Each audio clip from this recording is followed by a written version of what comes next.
Hello guys, welcome all of you to another problem solving session for the course Introduction to Semiconductor Devices, which is being conducted by Professor Naresh Kumar Imani from IIT Hyderabad. Just to introduce myself again, I am Soham Lakote, currently a third year PhD student at IISc Bangalore, and I work in the area of vital signs monitoring using the radar. So it is mostly related to the design of analog and RF circuits. So we will solve few of the problems in this question. So the flow will be, we will solve few easy questions, then we will solve few past year gate questions, and then we will solve some of the tricky questions. So I guess we can start the session now. So let's see what has been given in the problem. So consider a silicon NMOS capacitor. So NMOS cap is, this is a p-type substrate, right? So they have given us the doping concentration, and they have given us the work function for the metal, that is aluminium, which has been used in the gate, and they have also given us the oxide thickness, right?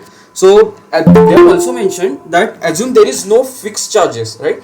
So whatever flat band voltage will be, it will be just because of the work function difference between the metal and the semiconductor, right?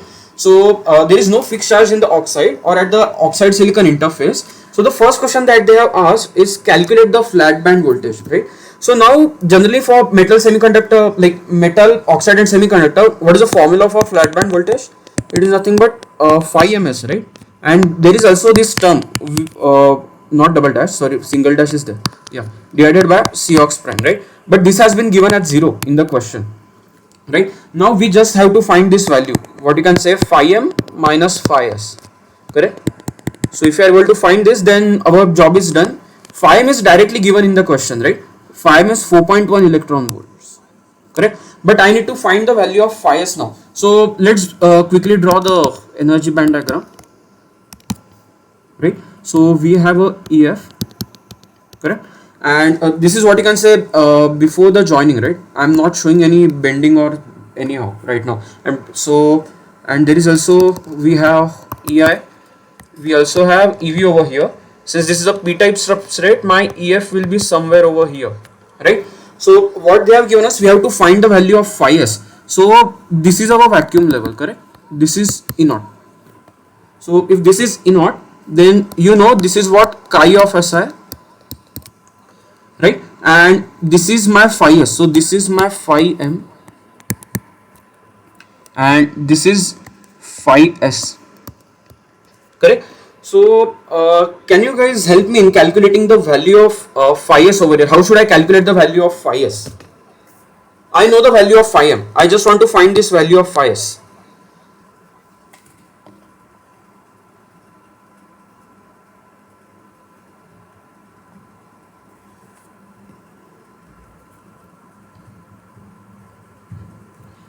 Any suggestions, any hints? It is nothing but what you can say, the difference of vacuum level E naught and the EF that I have.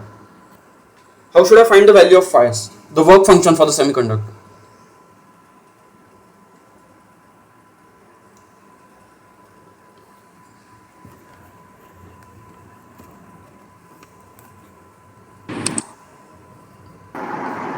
Eg by 2 minus Ei by Ef. Okay, so somebody is saying phi s is what? Eg by 2 minus of Ei minus Ef, right? This is what somebody said. So let's confirm whether this is true or not, right? So what is the Eg by 2? So this is my Eg by 2, correct? So if this is Eg by 2, then I have to add Ei minus Ef with respect to Eg by 2 to get Ec minus Ef, right? So first of all, there should be plus sign over here. This is not the phi s, this is Ec minus Ef, correct? So let's note this as equation number A, correct? Now our phi s, as somebody had said, so the value, this value corresponded to Ec minus Ef, and actually we have to add this chi of Si to get a total work function, right? So it is nothing but chi of Si plus Ec minus Ef, right? So now let's just substitute everything. So this is chi of Si, and what is the Ec minus Ef? We have just found out, right? Eg by 2 plus Ei minus Ef, correct? but I don't even know the value of EI minus EF, right? So I have to write the EI minus EF with respect to what you can say the doping concentration that I know. So what will be the value of phi s? It will be nothing but chi of Si plus Eg by 2 plus Kt by Q ln of Na over Ni. Correct? So now let's just substitute everything over here. We know each and everything. We know the value of Eg. We know the value of chi because it has been given in the question as 4.05. We also know the temperature. We also know the doping concentration and intrinsic concentration, right? So what is the value of phi s? So it is nothing but 4.05, right? Plus 1.12 divided by 2 plus this is nothing but 0.0259 times ln of Na by Ni. What is the value of Na? They have given 10 to the power 17, right? And Ni we know what is the value of Ni? 1.5 into 10 to the power 10. Correct? So if you substitute everything over here, this phi s will come out to be 5.0169. So let's denote this as what you can say equation number 2 maybe. Yeah, correct? So now from equation number 1, so from 1 and 2, right, VFB is nothing but phi m, which is given as 4.1 minus phi s that we have calculated from equation number 2, 5.0169. Correct? So the flat band voltage, its value will come out to be negative of 0.9169 volts.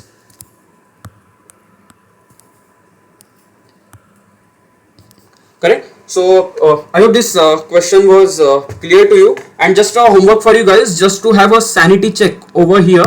You guys just have to check whether the sign of this flat band voltage is actually correct or not. So this is a homework for you, and you can just do a sanity check and just confirm whether this should be negative term or this should be a positive term. Okay. Now going to the next question. So it's a very easy question. They have just asked what is oxide capacitance per unit area.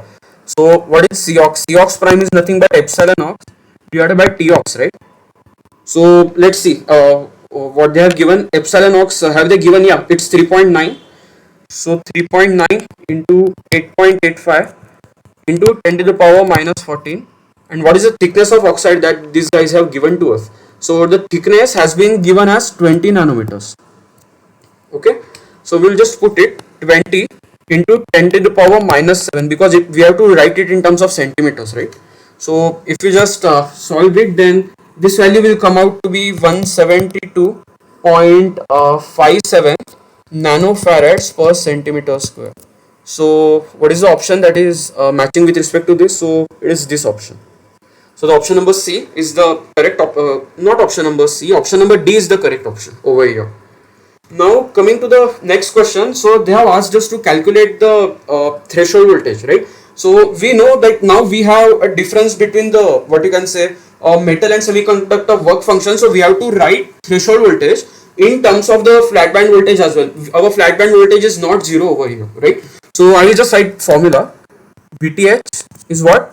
VFB plus 2 phi f, correct? Because you are replacing psi s with 2 phi f over here for calculating the threshold voltage, plus square root of 2q epsilon Si Na times 2 phi f, right, divided by Cox prime. Now let's check what we have actually. So we have the value of VFB from the last question. We have calculated it, right? Now value of phi f we don't know. We need to calculate it, right? And rest of the things, everything is known to us. We have also calculated the we have also calculated Cox prime from the last question, right? So it is just that we just need to calculate the value of phi f over here.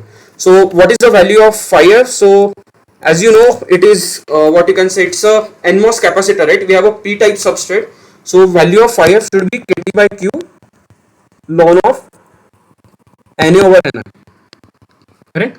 So this is what 0.0259 ln of Na is given as 10 to the power 17, right? And this is what 1.5 into 10 to the power 10.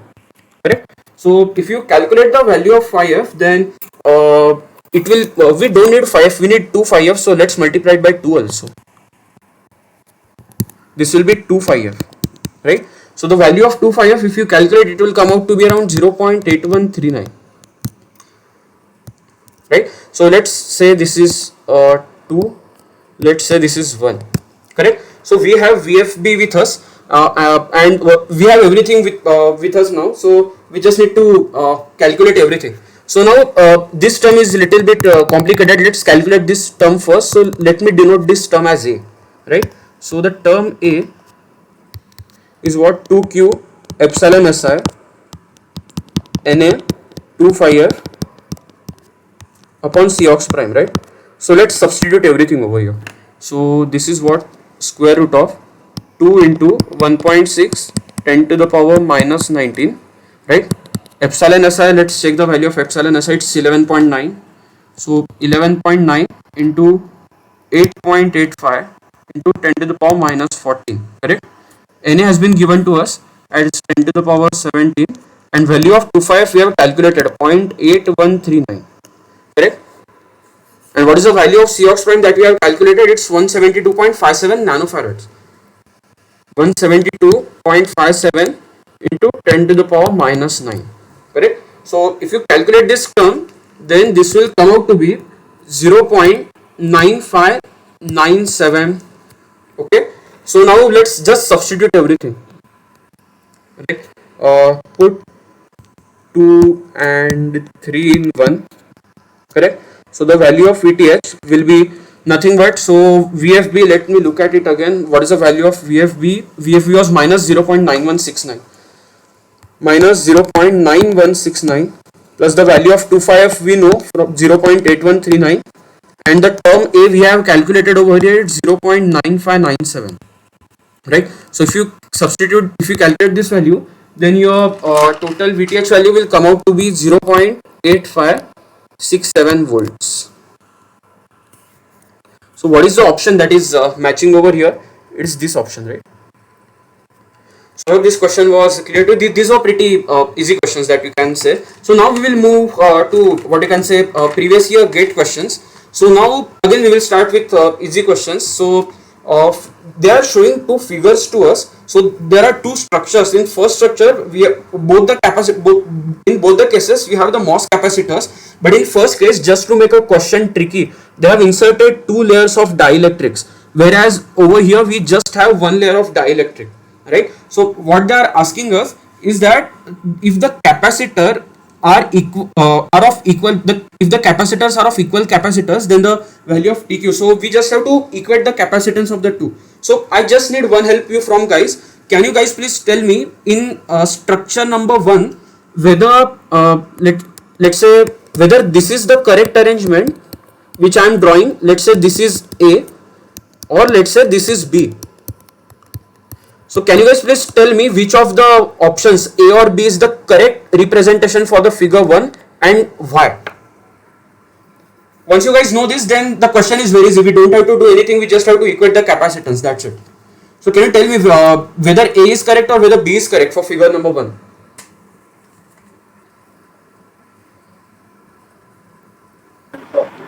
Parallel? Parallel, yeah, can you give me a reason? So because we are calling it as parallel plate capacitor.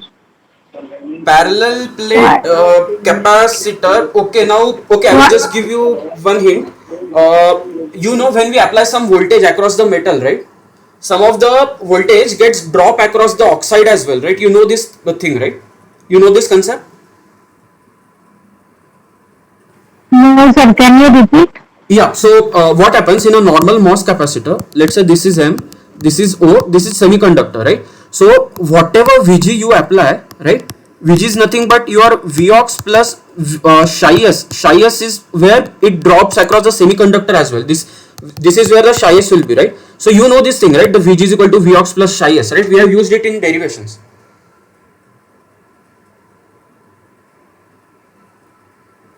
Yes sir. You know this, right? Now can you tell me if I just represent this capacitors in parallel? Now you are saying ki the whatever voltage will be across C1, the same voltage should be across the C2, right? But we know these are two different oxides over here, right? This is oxide 1, this is oxide 2. Yeah. correct? Voltage has to So drop. then it will be in series. Yeah, exactly, correct. This will be in series. Yeah, very good. So now this will be in series, right? So now for figure 1, the arrangement will look something like this. They have given materials as x and y, so let me use that term itself, Cx and Cy, correct? So now if they are in series, then the capacitance will be what?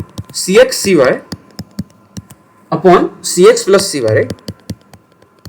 So now what is the value of Cx over here? So Cx I can, let me do one thing, let me make everything prime so that I normalize everything with respect to area. So this will be what? Epsilon x upon what is epsilon x upon let me see, insulator material x and material y. So the material x is the one which has the thickness of 1 nanometer. Okay, okay, cool. So let's say, so this is T1, let me say as Tx only. This is epsilon y upon Ty, upon this will be what? Epsilon x upon Tx plus epsilon y upon Ty, right? So now this C equivalent, so if you just what you can say, I will just multiply with Tx Ty on numerator as well as denominator. So let me write it over here, Tx Ty, and here also multiply with Tx Ty, right? So if you just do this, then you will get what? Epsilon x epsilon y, correct, divided by epsilon x times Ty plus epsilon y times Tx, right? So let me denote this as equation number 1. Oh, sorry. Yeah. So let me denote this as equation number 1. So we will just put values over here. So x material has what you can say, this is 4, right? So our epsilon x is 4, our Tx is equal to 1 nanometer, our epsilon y is what? Our epsilon y is given as 20 to us, and our Ty is given as 3 nanometers. So I am just putting all these values, right? So let me just write it. Yeah, so I will just put all those values over here. So C equivalent will be nothing but, so it is a product of two epsilons, right? So it's 20 times 4, right, divided by what you can say, epsilon x times Ty. So 4 into 3 nanometers. So 4 into 3 plus what you can say, plus 20 into 1. So 20 into 1, right? So if you just calculate this, then it will come out to be around 80 by 32. We can further simplify it as 5 by 2, correct? So let me denote it as 2, right? So, and for figure 2, correct? So for figure 2, it is not a complex structure, it is just epsilon by T, right? So for figure 2, let me check, the capacitor in figure 2 has only insulator material X, right? So this is the same material, this is the OX1 only, so that is X, correct? So now for figure 2, what we can write is C equivalent is what? Our epsilon X by T equivalent, right? So this is what they want us to calculate the value of T equivalent, right? So we will just equate 2 and 3 now, right? Equate 2 and 3. So what you will get is 5 by 2 is equal to, what is the value of epsilon x? Epsilon x is 4, right? 4 divided by T equivalent, correct? So if you just solve this, then what you're gonna get is Tx is what? 8 by 5. So it will come out to be around 1.6 nanometers. This was an easy question, right? So if you guys have any doubts, then just ask me. I'm going with the next question, as the last question is a little bit lengthy. So now I will be moving with the next question. So a MOS capacitor is fabricated on a p-type silicon. So the substrate is p-type, right? Where the metal work function is 4.1 electron volts and electron affinity of SI is 4 electron volts, right? Now in this question they have given, just a minute. Yeah. So they have given us the value of EC minus EF directly, correct? Now they have also given us epsilon ox, they have given us the relative permittivity, they have given us the thickness of oxide as well, right?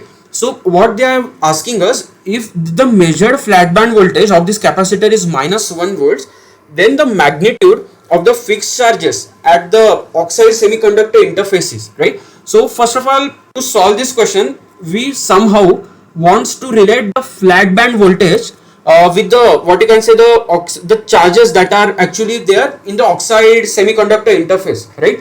So you know from the formula of VFB, Like generally it should have been just difference between the work functions of the metal and semiconductor, right? But now because there are some charges that are trapped over in the near the oxide and semiconductor interface, so there will also be this term, right? We have to adjust for this term as well, correct? So now they are asking us to find this. We don't know the value of this, but we know the flat band voltage. We have to calculate the phi ms as well, right? So first of all, let's calculate the phi ms, right? So again I will draw some diagram over here just to get a help, right? So now this will be over here as a oxide. Now we have a EF over here, right? So now since this is a p type semiconductor, my EV will be somewhere over here, my EF will be somewhere over here, right? I have EC over here, correct? And somewhere over here I will be having the EI, correct? So now this is my value of phi m, correct? This is the value of what? This is the value of chi SI, right? And my phi s is this, correct? So as somebody had helped me in solving the last question. So what is the value? So let me write phi ms as phi m minus phi s, right? So how can I calculate the phi s? So somebody had helped me in last time to calculate it. It was chi SI plus what? Our EC minus EF, right? But last time in the last question EC minus EF was not given directly, correct? Here it is directly given. Even the chi of SI is directly given. So they have made our life little bit easy, correct? So the chi of SI is what? 4 electron volts plus what is the value of EC minus EF? EC minus EF they have given as 0.9. So this will come out to be 4.9. This is the value of phi s that we have, right? So now let me denote it with equation number, no, not equation number 1. This is 1, this is 2, right? And this is 3, correct? And what is the value of phi m that they have given to us? Phi m is what? 4.1 electron volts, right? So what we are gonna do now, put 4 and 3, put 4 and 3 into, right? So once you put it, then the value of phi ms is gonna be what? 4.1 minus 4.9. So it is what? Minus 0.8, right? 0.8 electron volts, correct? So this is the value of phi ms that we have found, correct? So let me denote it as what you can say again, equation number 5. So now we have everything with respect for finding the equation number 1. We know the VFB, right? We have found the phi ms and we want to know the QSS dash, correct? So now let me put everything over there. So VFB is given as what? Minus 1, right? What is the value of phi ms? We have calculated 0.8 minus QSS dash divided by Cox dash. Okay, Cox dash we have not calculated yet. So let's calculate the Cox dash as well. So what is the value of Cox dash? It will be what you can say, epsilon ox divided by Tox, correct? So now this epsilon ox upon Tox. So what is the value of epsilon ox? 3.9 into 8.85 into 10 to the power minus 14, right? Divided by Tox, thickness of oxide they have given as 0.1 micrometer. So it's 10 to the power minus 4, right? So what is the value of QSS dash? So QSS dash will be nothing but, if I just take this term over here, so it will become what? 0.2 times Cox dash, right? So now if you just substitute this value over here, right? So your QSS dash is gonna come out to be 6.903 into 10 to the power minus 9 coulombs per centimeter square, correct? So your QSS dash is nothing but, if I write it in terms of nanocoulombs, 6.903 nanocoulombs per centimeter square. So this is what they had asked us to calculate actually, right? So now actually let us check whether this is correct or not. I want some help from you guys to have a sanity check. Like we always want to ensure that our answers are correct, right? So now let's imagine the charge was not present. This fixed charge that we are seeing, this nanocoulomb per centimeter square, it was not present at all, right? So what? So the flat band voltage should have been what? Phi m minus phi s, right? So the phi m minus phi s we have calculated as minus 0.8, correct? So now, but because of this, what is happening is like because of these charges, actually this flat band voltage reduced to a more negative value, right? So this flat band voltage, actually the magnitude, what you can say, because some fixed charges were present in the oxide, my magnitude of the flat band voltage got actually increased, right? So from here, what we have calculated, here we have a sign as well, we as well as have a magnitude, right? So now what they are telling us, okay, there are some positive charges, right? Some positive charges are trapped inside the oxide, right? So now I just wanted to have, know from you guys, if some positive charges are trapped inside the oxide, then is it making sense that I have to apply more negative voltage to make the bands flat? Is question clear to everyone? I'm just asking that the 5 ms, my flat band voltage became more negative because of these charges, right? So now I'm just asking you, is it making sense that positive charges got trapped over here, and because of that I have to apply more negative voltage actually to make the bands flat? So is it making sense or not? Yes, sir. Sorry? Yes, sir. Yeah, it is making sense, right? Because, So yeah, go ahead. yes, sir. Yeah, you were saying something, right?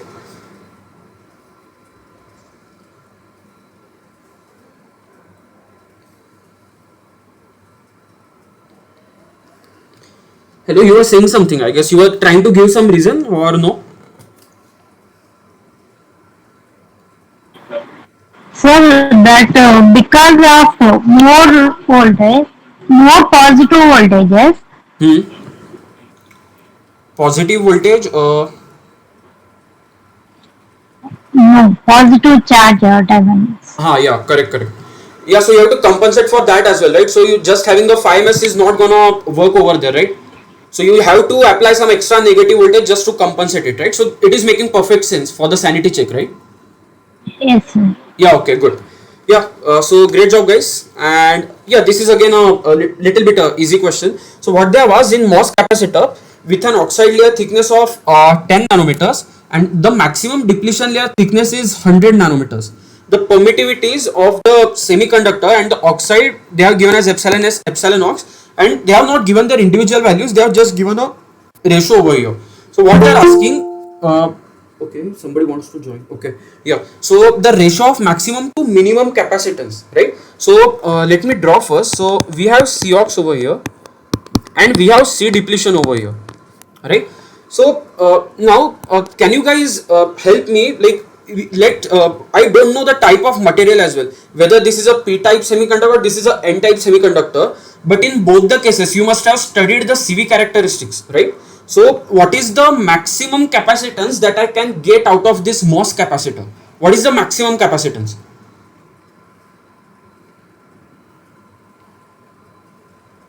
Does it depend on depletion capacitance, or what? I mean, what is its value? What is the maximum capacitance that I can get from the MOS capacitor?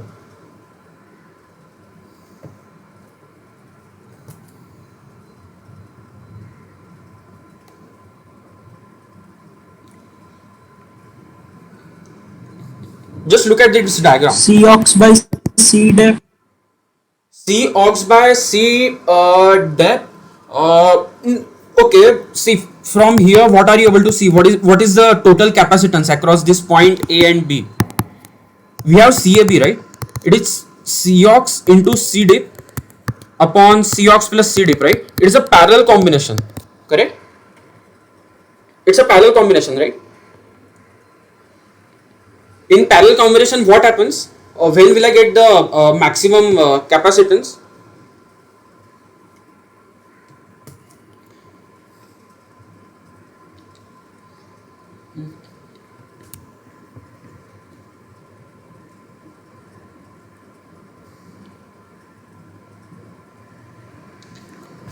Okay, just to help you guys again, okay, 1 upon CAB, I can write it in this term as well. 1 upon Cox plus 1 upon C dip.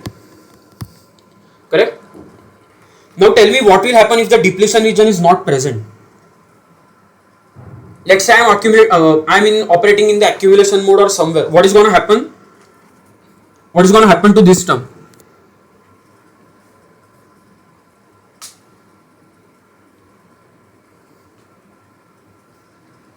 If there is no depletion width, will I have the depletion capacitance or no?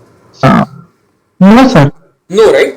So now if this is not present, so just to give you an example, what happens when you have a parallel combination of 1 ohm and 1 ohm, right? So the parallel combination of this is, you know, it is 0.5, right? So the value is lesser than what you can say 1. But if I have 1 as well as 2 over here, then you know the resistor is going the equivalent resistance is going to be this value, right? So when in the parallel combination, the value of the equivalent, what you can say, the capacitance over here or the resistance over here, it is gonna be lesser than the lesser term that is present, right? So if I remove that lesser term directly, then I will be directly getting the maximum capacitance over there, right? So that's why I told you, once this C dip is not there, we have a Cox present. And you have also seen in the CV characteristics, right? In the CV characteristics also, I am drawing the high frequency characteristic. Okay, I will let me draw what you can say, this is LFCV and this is what you can say HFCV, right? So this is my maximum capacitance, right? And what is the value? It is Cox. It is under what? It is under accumulation condition. This is clear to everyone, right? Or there is still some doubt present? Is it clear to everybody? The maximum capacitance will be Cox. Can you repeat? Yeah, so I'm saying if you look at the Can you repeat? yeah. So if you look at the CV characteristics, right? So then you have accumulation region over here. Over here you just have a Cox present, right? CDP is not present over here because depletion region is not at all there in the accumulation region, correct? Now as you, what you can say, as you keep on applying the voltage, then what is gonna happen, some depletion region is gonna form, and because of the depletion region, now you have a depletion width, right? You need the depletion width to be present to have a depletion capacitance, right? So and when it will be gone, the moment, this is the point of VT, right? After the VT, if it is a low frequency, you are applying a low frequency signal, then what is gonna happen is that let's say, let me draw something, actually it will help you, right? So let's say I'm applying I have some negative voltage over here, right? So let's say this is negative, so corresponding to this, what is going to happen, I'm going to accumulate some charges over here, right? Now this will happen in the accumulation region. Now what will happen in the, when the depletion starts, so what am I going to get is like, since I am applying a positive voltage now, right? So I have a positive charges over here, right? QM, for example, right? Corresponding to this, my depletion region was over here. It will keep on increasing till I reach the maximum depletion width, right? This is what WD max. And the moment I hit over here, now I'm gonna start having the inversion charges to be present over here. So this is what Q dash inversion.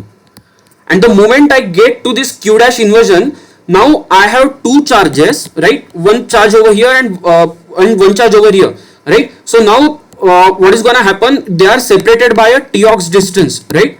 So now the capacitance that I initially had, where over here my depletion region was kept on increasing. It was like the two plates that I had, they were separated by Tox plus W dip, correct? But the moment I hit a maximum value of W dip, I have inversion charges to be present over here.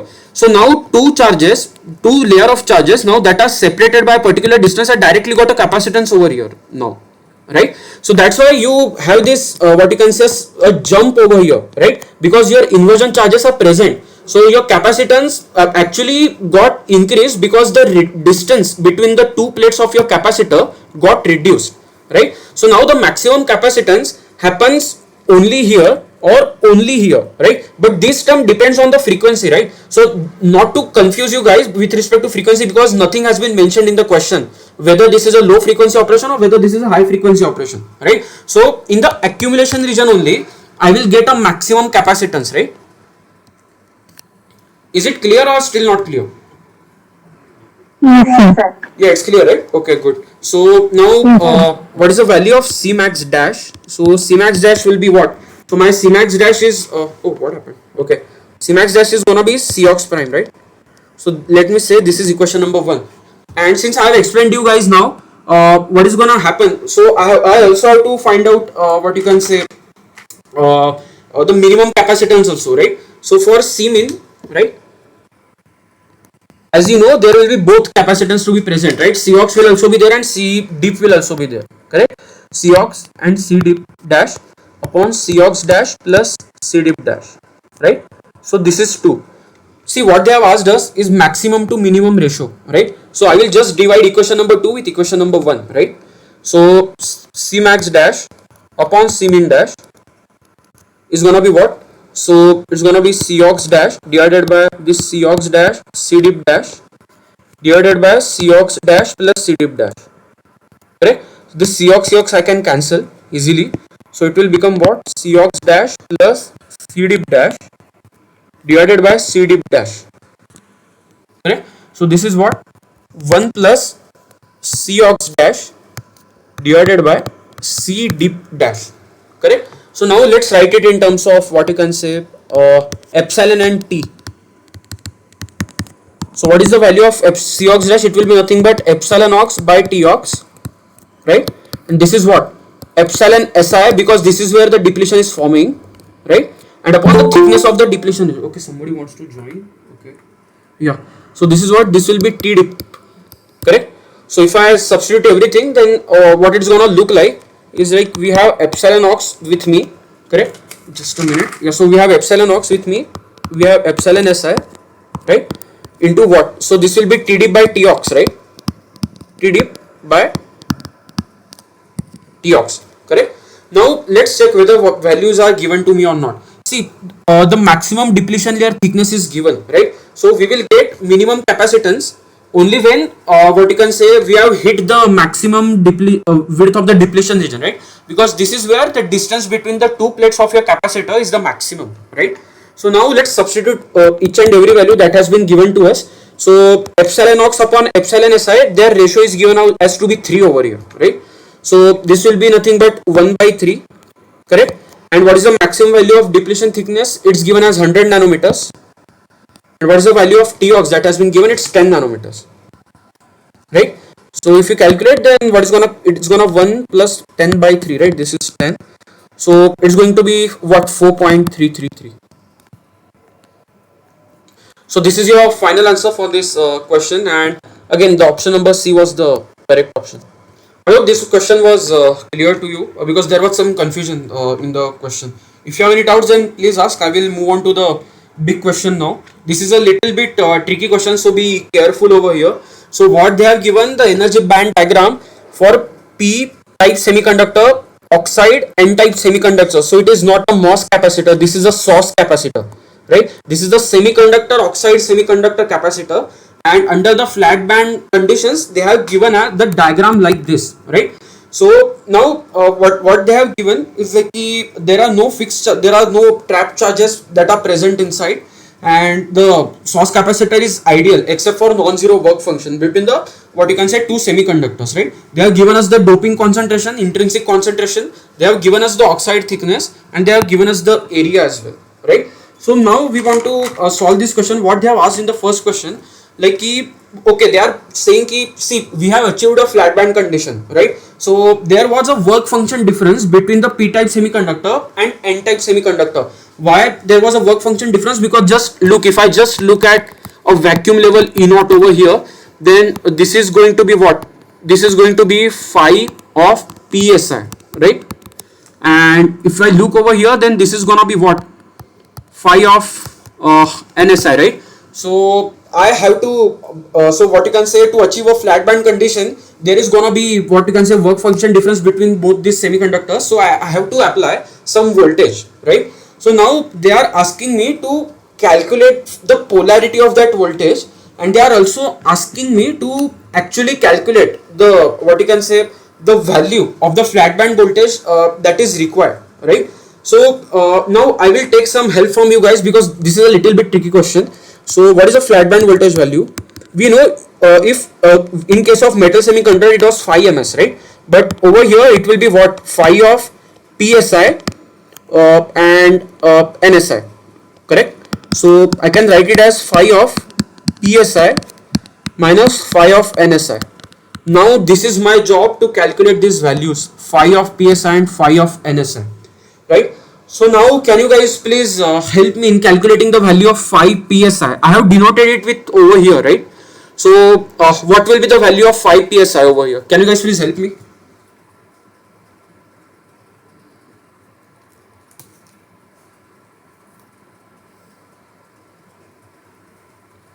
What will be the value of 5 psi?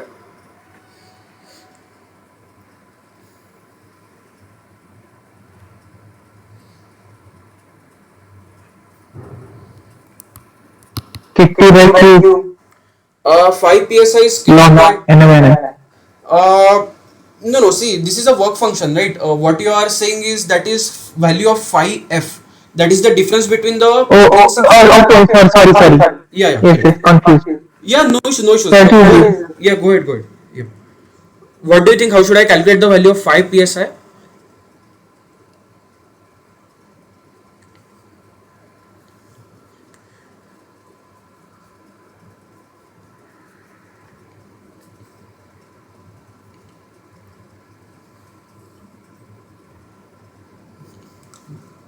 Guys, speak up. We don't have much time left. I want at least some hint from you guys. Because this is a new type of a question. It will give you immense confidence if you are able to tackle the logic, at least logic for this question. This has been taken from one of the exercises of the reference books.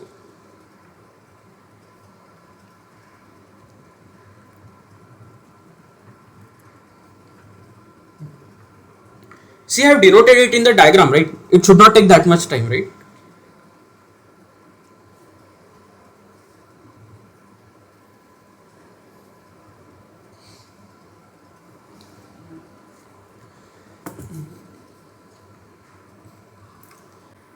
So till now you guys have helped me till what you can say in every session to solve the problems. Just one more. This is, I know this may be a little bit tricky question. Just help me. Just try to guess the answers or maybe just try to apply good logic. Can any one of you please confirm whether my screen is visible? visible, sir. Yes, sir. Visible, sir. Okay, thank you. Sorry for the issue. I don't know what had happened. There was sudden outage with the network. So sorry for the issue. I guess somebody had given the answer in the No chat. problem, sir. Yeah. So electron affinity plus band gap. Yeah. So you are on the correct track. So what is the value of 5 psi?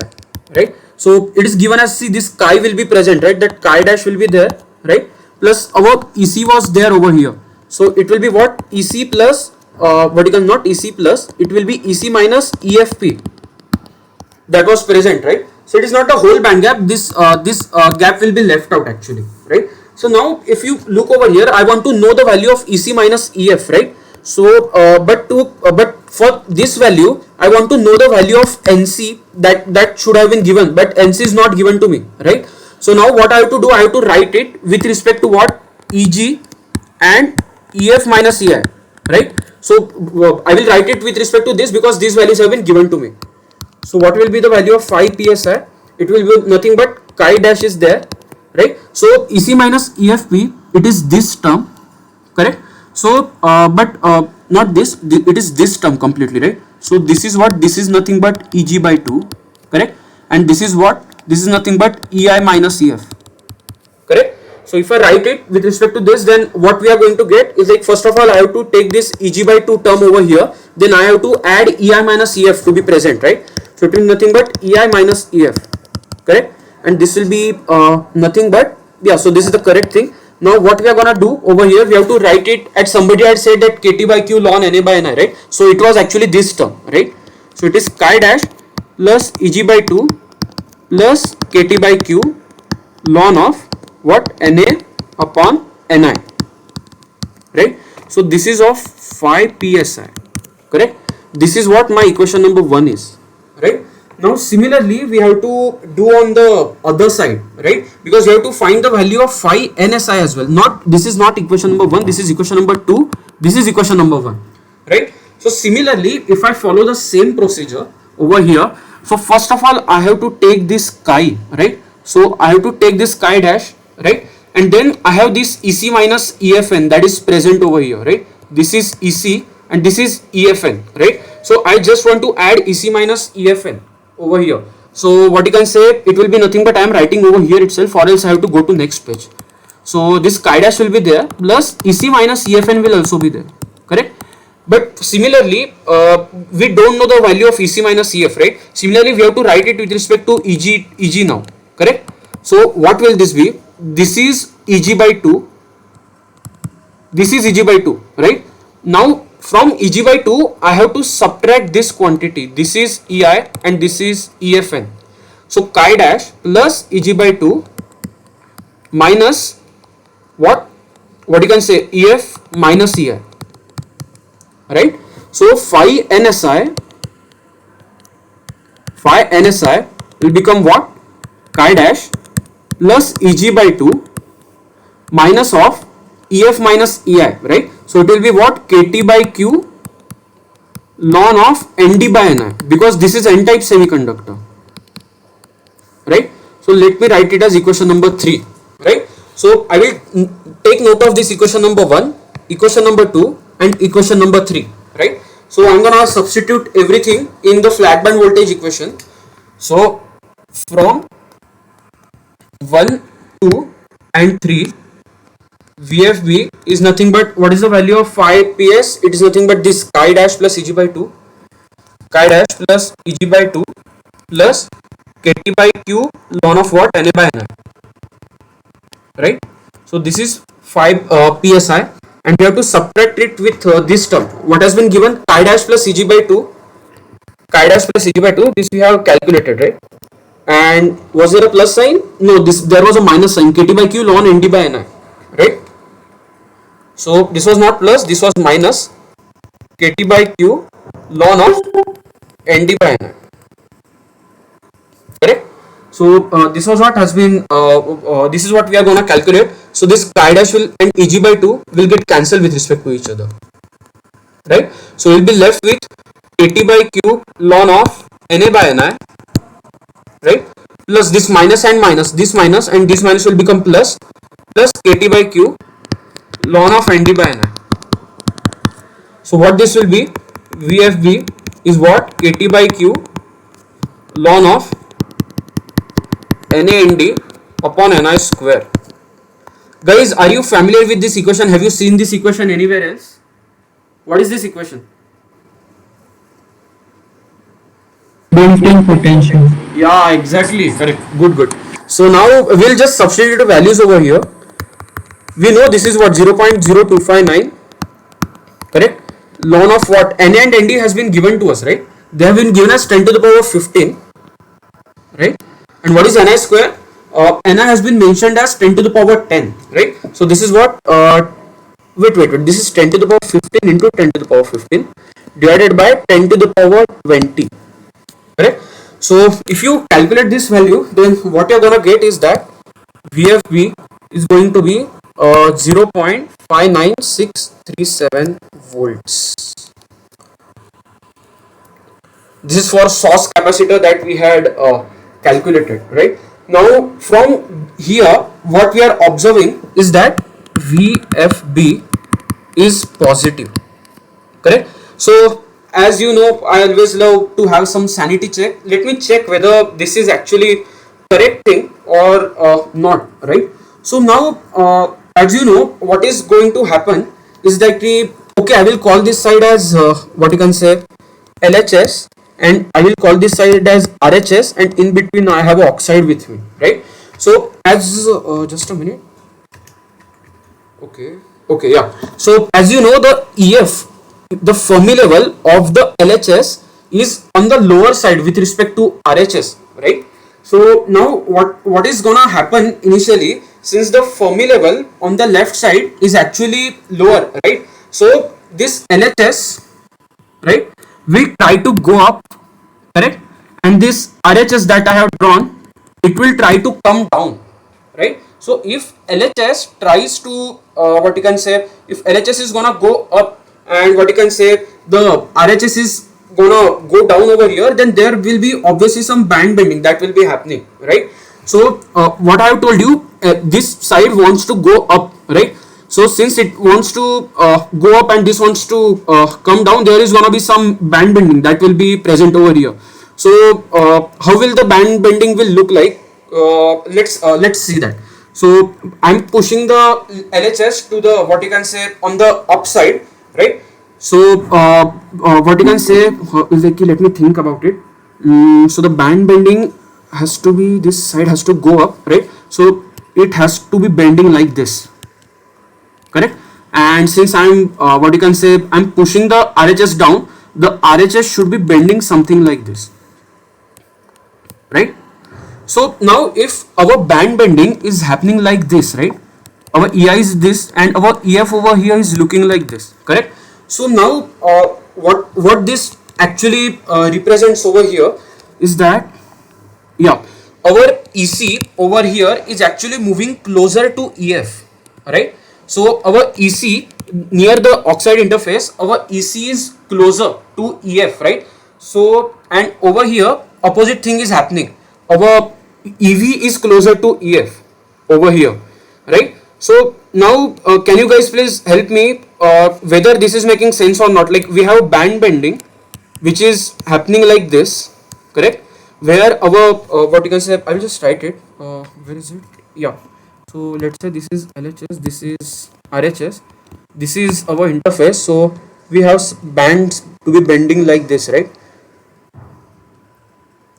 So here we have more number of electrons it seems, right? And what is gonna happen over here, the band bending on the right hand side is gonna in the opposite direction, correct? Right? So here it is looking like we have some positive charges that are present over here, right? So now if you look with what should be the magnitude of my VFB, right? So we have negative charges, what you can say, that are present over here, and we have some positive charges that have been, what you can say, present over here, right? So these positive charges and negative charges, they are gonna create a field like this, correct? There is gonna be field because of this positive and negative charges in the oxide, like the field direction will be like this, right? Now to bend the bands, to sorry, not to bend the bands, to bend the bands in the opposite direction, right? I have to cancel this band bending somehow. So if the electric field direction that is already present because of this band bending, if it is in this direction, then applied electric field direction should be in this term, it should be in this direction, right? This should be applied electric field direction, right?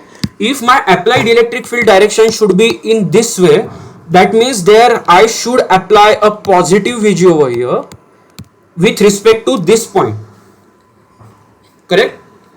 Guys, is it clear or should I explain it again? This is very important. Are you clear with the directions of the electric field that we are going to apply?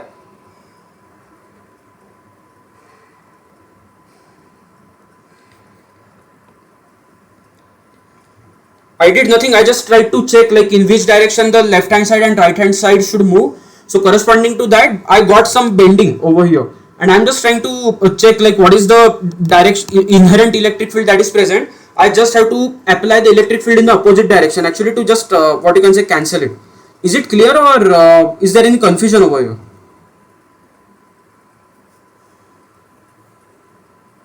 Clear, sir. Yeah, it is clear, right? Okay, good. So now we have calculated the value of VFB over here, right? Now what you can do now, guys, is like I will just this is homework for you guys since we have less time now. So actually I was just trying to check, I was just trying to tell you like what I just wanted to sketch you the energy band diagram for this question when Vg is extremely, oh sorry, when the Vg is extremely positive, and in the next case I just wanted to tell you if such a large negative voltage is applied at the gate, then what is gonna be the band diagrams looking like, right? So just take this as a homework. We will just do a qualitative sanity check, right? So let's check what happens when we apply a large positive voltage. Correct? This is my oxide, right? So what is going to happen when you apply a large positive voltage over there, right? So when you apply a large positive voltage, so you are gonna what is gonna happen is like this is a p-type semiconductor, right? This is what n-type semiconductor, right?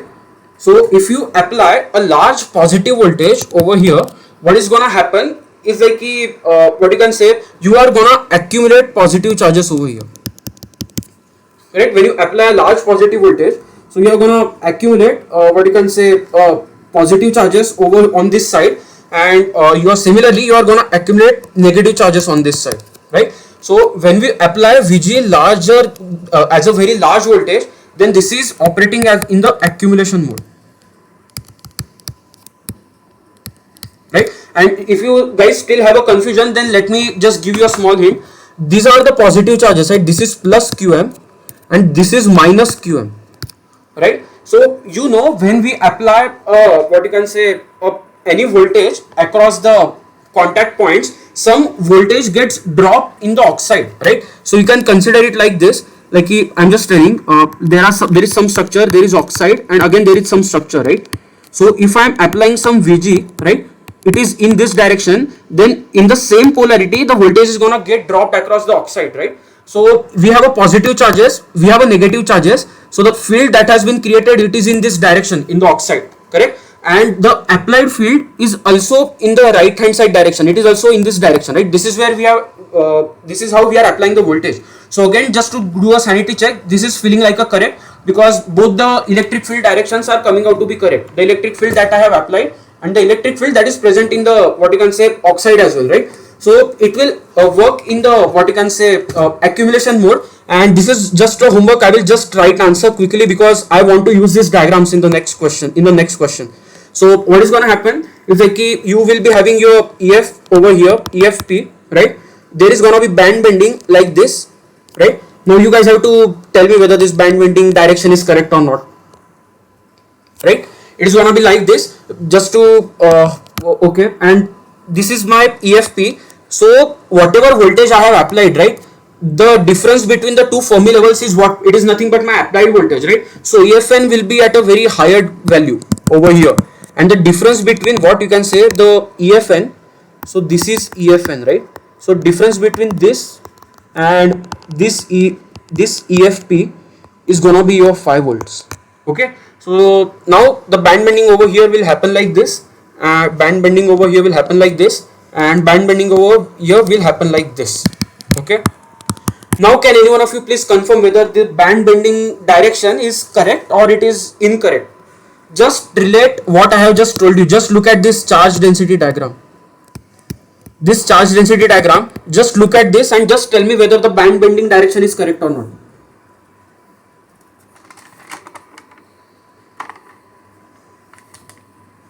It's okay, sir. It's okay, right? So just to give you a guys hint, the EV is bending more towards the EF, so there is going to be a larger concentration of holes near the interface. We have a larger concentration of holes near the interface, so as somebody had confirmed, this answer is correct, right? And so in the similar case, now this happened for a large positive voltage, right? Now what is gonna happen when I apply a large negative voltage, right? In this case it was an accumulation, right? But if I apply a large negative voltage, then what is going to happen is like there is going to be an inversion layer that will be created, right? So just to draw again, I have an oxide, right? This is what P type Si, this is my N type Si, correct? So if I apply a large negative voltage, like what you can say the polarity will be something like this, right? So there should be what you can say positive charges should be on the right hand side and the left hand side should have negative charges, right? And this is what should happen because I am applying a negative voltage over there. So now what is going to happen? Initially you used to have a metal over here, right? You used to have metal over here, but because there was a metal, there was no depletion region that was present on the metal side, because you know that the side which is heavily doped, the depletion region ceased to exist there. There is no depletion region if I am doping it extremely at a higher concentration, right? So now what is going to happen over here? But because we have a semiconductor now, initially both the regions will get depleted actually. Initially both the regions will start to deplete, and what will happen after some time, once the threshold voltage point kicks in, like there is going to be what you can say a layer of negative charges that will be created over here, and correspondingly there will be a layer of positive charges that will be created over here. This is a little bit tricky because we have a inversion charges on both the sides now, right? So just remember this term, and because of these inversion charges, you know like how the band diagram is going to look like. So this will be just a homework for you to draw the band diagram, right? Just think like if the bands are bending in this direction, when I had applied a large positive voltage in the opposite directions, band will be bending now, right? So this will be just a homework for you guys to draw the band diagram. I just wanted to show you what is going to happen over here. So I hope this was clear. So the field will be in this direction, and this is where I had applied in the similar direction. I had also applied the field, right? Because this was the voltage that I had connected with my material, correct? So the field is in the same direction. So this is the applied, right? Applied field. So this should be in the same direction now.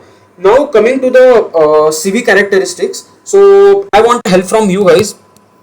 Don't worry, this is a second last question. We will be done quickly. So let's check. So this is my C and this is my V, right? So now can you guys please help in drawing the CV characteristics? They are asking for high frequency CV characteristics, right? So what happened when I had applied a large positive voltage, right? This was the case for large positive voltage. I went in the accumulation mode, right? So when I went in the accumulation mode, right, what should be the capacitance over here? Let's say, yeah, so what should be the value of capacitance that is present over here?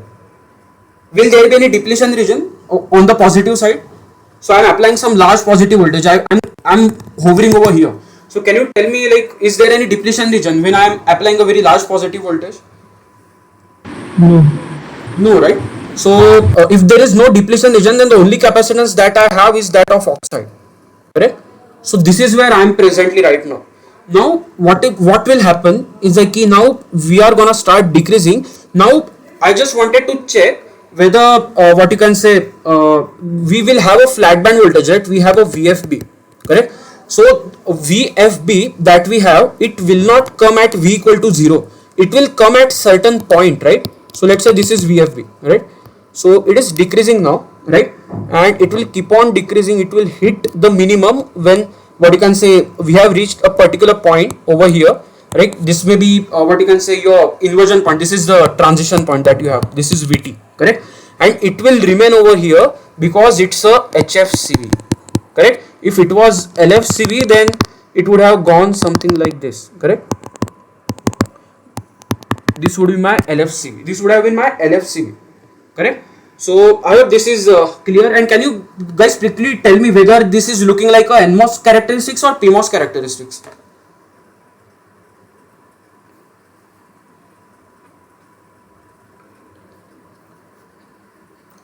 This is looking like a PMOS or NMOS?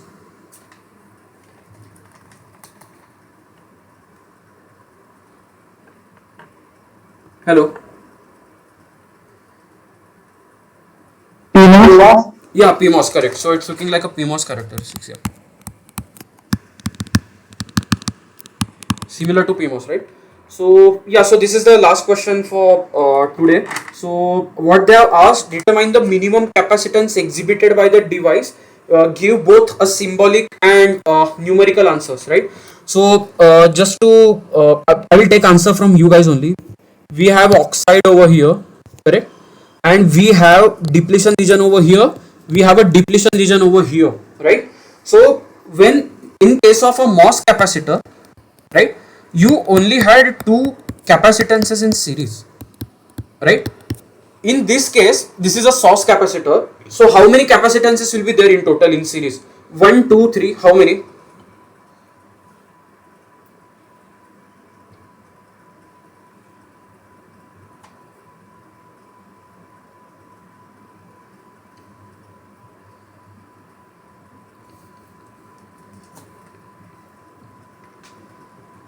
How many capacitances will be there in series in this structure? This structure, which is I'm talking about.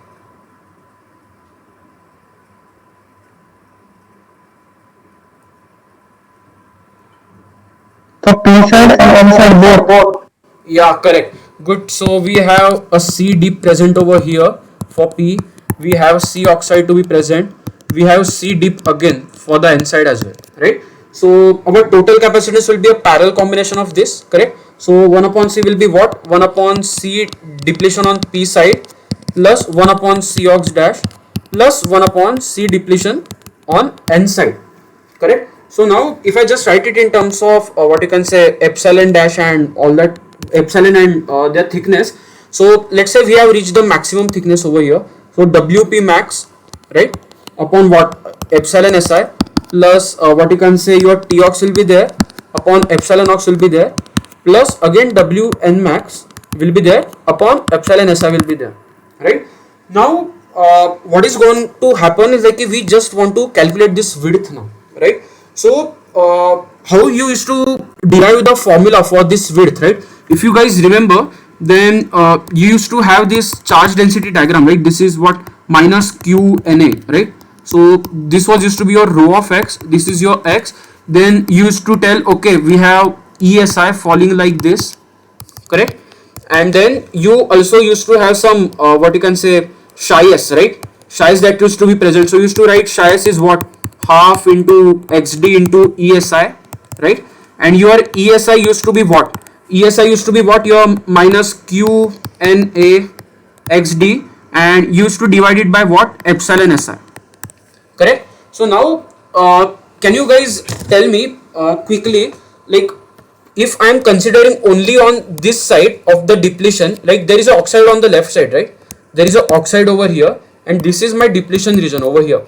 So if you put the value of ESI over here, then you are gonna get expression of psi s with respect to xd square, correct? So if you want me to write it, then I will quickly write it. What the psi s is gonna look like is your half will be there into QNA by SI, right, into xd square, right? So from there you used to determine, okay, how much will be the value of my depletion width is, right?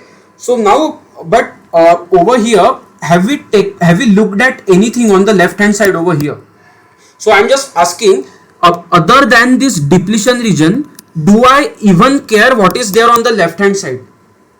Have we used anything from the left hand side that is present in the depletion region? Depletion region is on the right side, and whatever structure is present on the left side, I just don't care. I just want what you can say a charge density diagram that is present on the depletion side, right? So the moment I get that diagram, I derive my E from that value, right? And what you can say, I write my psi s from the ESI by integrating it like this, correct? So I don't care what is present on the left hand side over here, right? So the same formula of XD that I have derived for MOS capacitor, right, I can use the same formula over here, because I have not used anything that is present on the left hand side, right? So we'll be using the same formula over here. So what is the formula for W max, right? So it's nothing but 2 epsilon SI upon QNA, right, into you used to have a psi s over there, but you put psi s is equal to 2 phi f, right? Because this is where your actually inversion is happening, and this is where you have reached the maximum depletion width, right? So if you calculate, then the W max is going to be looking like 4 epsilon SI, right, phi f by Q times Na or Nd maybe. Yep, correct. So we just need to calculate the value of phi f now. So what is the value of phi f? Phi f is what? Kt by Q ln of Na by Ni or Nd by Ni. But value of Na, Nd is given out to be same to me. Let's look over here. Yeah, see, the concentration of Na and Nd is given out to be same, correct? So its value is also coming out to be same for both the sides, right? So if the value is going to become same for the both the sides, so I'll just write the value over here. It will come out to be 0.298 volts. Okay, it will come out to be 0.298. Now you just need to put this value of phi f in this equation, correct? So what the W max is gonna come out? W max is going to be what? Under root of, it will be what you can say 4 epsilon SI, right? 4 into 11.8 into 8.85 into 10 to the power minus 14, right? Now into phi f. So what is the value of phi f? 0.298 that we had just calculated, right? Upon what? Q is 1.6 into 10 to the power minus 19, and Na is there, so they have given it to be 10 to the power 15. So the value of the depletion width will come out to be 8.82 into 10 to the power minus 5 cm, right? So let me denote it with maybe some different equation, I guess. Just a minute. Yeah, maybe some equation number 2, I guess. Yeah. So now coming to the equation number 1 from over here, right? Since the value of Na and Nd is same, W max, that is a maximum depletion width that is present on P side as well as N side, it is gonna same. So this term and this term, they are going to be equal over here. So your 1 upon C dash will be nothing but what you can say 2 times W max upon epsilon SI, right, plus Tox by Cox, correct?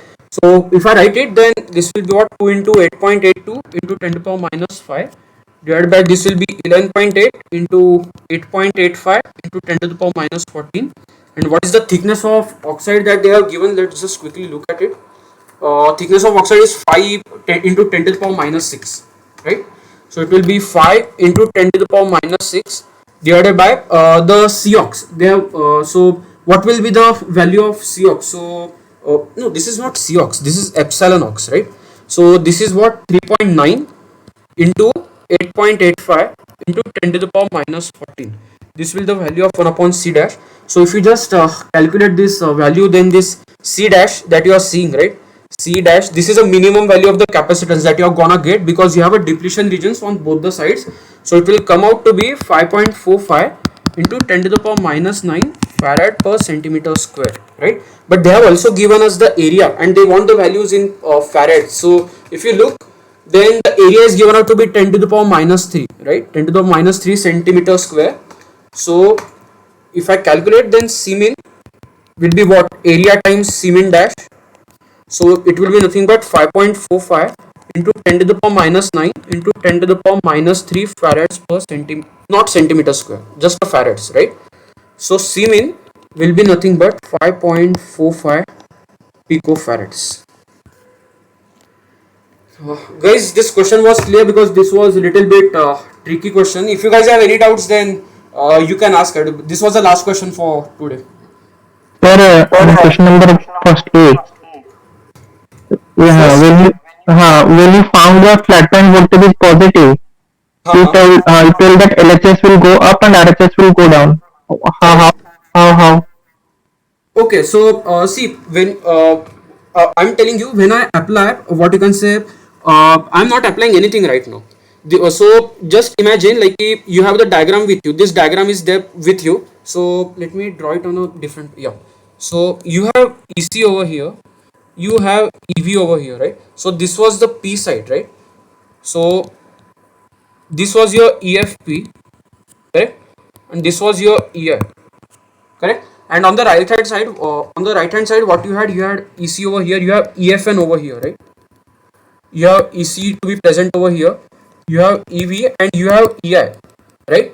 So now first tell me, when this before joining this, making this connection, my diagram was looking like this, right? So before joining it was looking like this.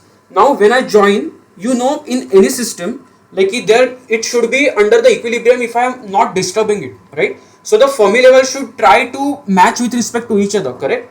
So just to tell you, the Fermi levels should have been aligned with respect to each other when I joined the system, but some flow of charges will happen, like some holes will go from okay, let's check over here. The EF is higher over here, right? And EF is lower over here. So that means the concentration is higher. The electron concentration is higher on the right hand side and it is lesser on the left hand side, right?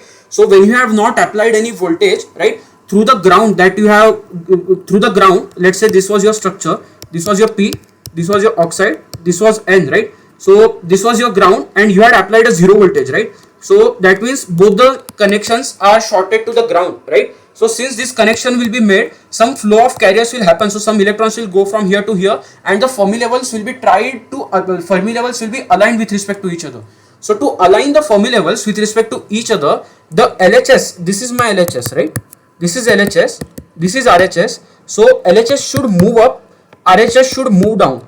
Only then the Fermi level on the right hand side, what you can say, it will come down and the Fermi level on the left hand side will come up, right? And because of that itself, you will get some band bending, and now you have an inherent band bending that is present. There is some inherent field that is present across the oxide as well as in the semiconductors, right? Now the question asks, what should be the flat band voltage such that the band bending that I inherently had because of the mismatches in the Fermi level, so that what should be the voltage that it becomes completely flat like this? Was this clear to you? Yes, sir. Yes, sir. Okay. So before that there was bending, but now we added some positive voltage. Now it's Correct. flat. Yeah, now flat. Yeah, correct. Exactly. Yes, Yeah. yes, yes. Thank you. Yeah, correct. Correct. Guys, any more doubts?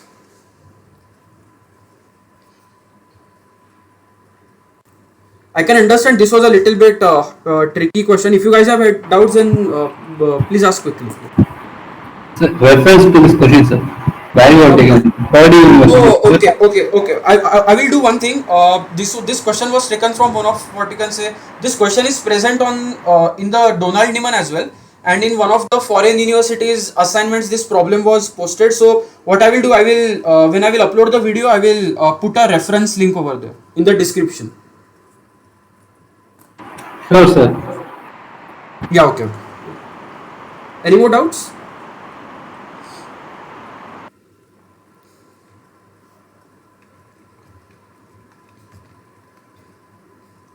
Any more doubts? Like, was there any doubt in the CV characteristics or why three capacitances were there? Any doubts like that?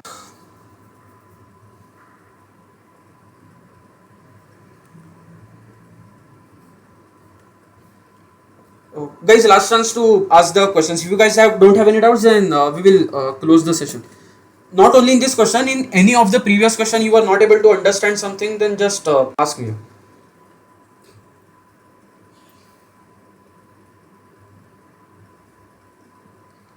No doubts? Sir, no doubts, sir, actually, but